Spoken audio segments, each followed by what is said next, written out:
మాట్లాడితే మూసి అంటాడు లేదా హైడ్రా. చేయాల్సింది మూసి సుందరీకరణ కాదు, మూసి గబ్బంతా ముఖ్యమంత్రి నోట్లే వాళ్ళ మంత్రుల నోట్లోనే ఉన్నది. మొదలైతే వాళ్ళ నెత్తుల నిండా గబ్బున్నది.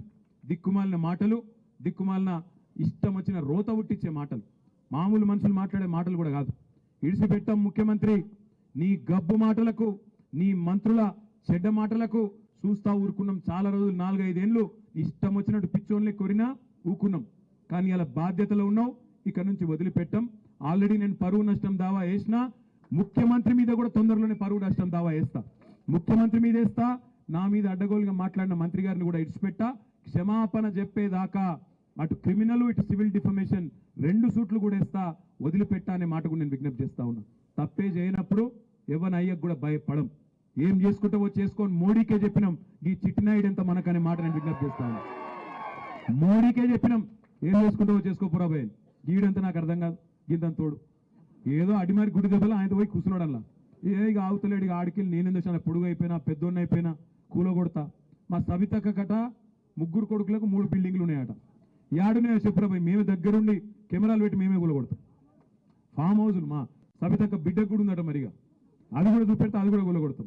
ఇంకొక మాట అంటున్నాం, ముఖ్యమంత్రి గారు మాట్లాడితే పేరు తీసుకుంటా కూలగొడతా అంటున్నావు, నీ ఇష్టం, మాకు అభ్యంతరం లేదు.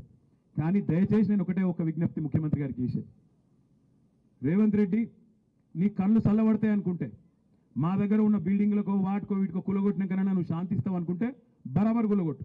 కానీ ఆడికి బంద్ చేయి, ఆడికి కులగొట్టుడు బంద్ చేయి, పేదోళ్ళ కడుపుల కొట్టుడు బంద్ చేయి. మా ఇల్లు కులగొడితే నీ కడుపు చల్లబడుతుంది అనుకుంటే మా ఈ కులగొట్టు, ఆడికి ఆపేయి. పేదవాళ్ళకి మాత్రం కులగొట్టుడు దయచేసి ముట్టుకోకు. ఎందుకంటే ఇవాళ బాధ అనిపిస్తున్నది. ఓదికేమో రైతుల గోస ఇక్కడ ఇట్లున్నది ఊళ్ళల్లో. హైదరాబాద్ పోతేనేమో ఆ మూసికాడికి పోతే పాపం 30 ఏళ్ళు 40 ఏళ్ళు 50 ఏళ్ళకేంచి వాళ్ళని ఇవాళ ఆక్రమణదారులు అంటాడు ఒకడు, కబ్జాదారులు అంటాడు ఒకడు. అరే నువ్వే ఇచ్చినావు కదా రాబోయ్, నువ్వే కాగితాలు ఇస్తువి, నువ్వే వాళ్ళకి రిజిస్ట్రేషన్ చేస్తువి, నువ్వే బిల్డింగ్ పర్మిషన్ ఇస్తువి, నువ్వే 40-50 ఏళ్ళకెళ్ళి వాళ్ళతోని గర్పట్టి కట్టించుకోబడుతుంది, 40-50 ఏళ్ళకెళ్ళి మున్సిపల్ నీళ్ల పన్ను కట్టించుకోబడుతుంది. అన్ని పైసలు ఇన్ని రోజులు దొబ్బి తిన్నదేమో గవర్నమెంట్. ఇప్పుడేమో వాళ్ళు పేదవాళ్ళందరినీ పట్టుకొని ఇగో వీళ్ళు గరీబ్ గాళ్ళు, వీళ్ళకి ఏ దిక్కు లేదు, బుల్డోజర్ పంపిస్తా, కూలగొడతా, వీళ్ళు కబ్జాకోర్లు, అది ఇదని మాట్లాడుతూ ఉన్నాడు. నేను అడుగుతా ఉన్నా రేవంత్ రెడ్డి, మూదాలు నిజంగానే నీకు చిత్తశుద్ధి ఉంటే రెడ్డికుంటలో, కొడంగల్లోని రెడ్డికుంటలో ఎక్కడనైతే నీ సొంత ఇల్లుందో అది కూడా కుంటలనే ఉంది, దమ్ముంటే దాన్ని కూలగొట్టి పేదవాళ్ళ మీదకి రా అని చెప్పి నేను సవాల్ చేస్తా ఉన్నా. మీ అన్నగారు తిరుపతి రెడ్డి, ఆయన ఇల్లు దుర్గం చెరువు FTL ఉంది, మూలాలు దాన్ని కూలగొట్టు, దమ్ముంటే గివి కూలగొట్టు. నీకు అంతా ఇంకా కడుపు మంట చల్లారకపోతే మాకేమన్నా ఉంటే మాయి కూడా కూలగొట్టు, కానీ పేదవాళ్ళ ఇళ్ళ మీదకి పోకు అనే మాట నేను ఆయనకు విజ్ఞప్తి చేస్తా ఉన్నా. నీకు పైసలు కావాలి, కమిషన్లు కావాలి, రాహుల్ గాంధీకి పంపాలి, కుర్చీ కాపాడుకోవాలి. మాకు నీ బాధ అర్థమవుతుంది.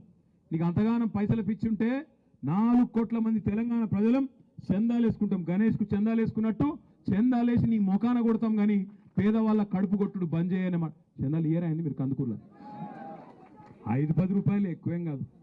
రేవంత్ రెడ్డికి 5-10 రూపాయలు ఇచ్చి ఢిల్లీ వాళ్ళ కమిషన్లు పంపుకో, నీ కుర్చీ కాపాడుకో అని చెప్పి అవసరమైతే 4 కోట్ల మంది జోలే పట్టి చందాలు అడుక్కొని ఢిల్లీకి కప్పం కట్టాలి కదా మరి ముఖ్యమంత్రి పదవి కాపాడుకోవాలంటే. అందుకే ఈ పనులన్నీ చేస్తున్నాడు. నేను ఒకటే మీ అందరు కూడా చేసే విజ్ఞప్తి, మనం గట్టిగా ఉన్న రోజులు రేవంత్ రెడ్డి ఏమనుకుంటుండంటే ప్రజలు పిచ్చోళ్ళు ఇలా అన్ని మర్చిపోతారు, మొదటి సంవత్సరంలో ఇవాళ లొలి పెడతారు, మళ్ళీ ఆఖరి సంవత్సరంకి వచ్చే వరకు మళ్ళీ నేను తీయటి పుల్లటి మాటలు చెప్తా, మర్చిపోతారు. ఆయనతో పోయిన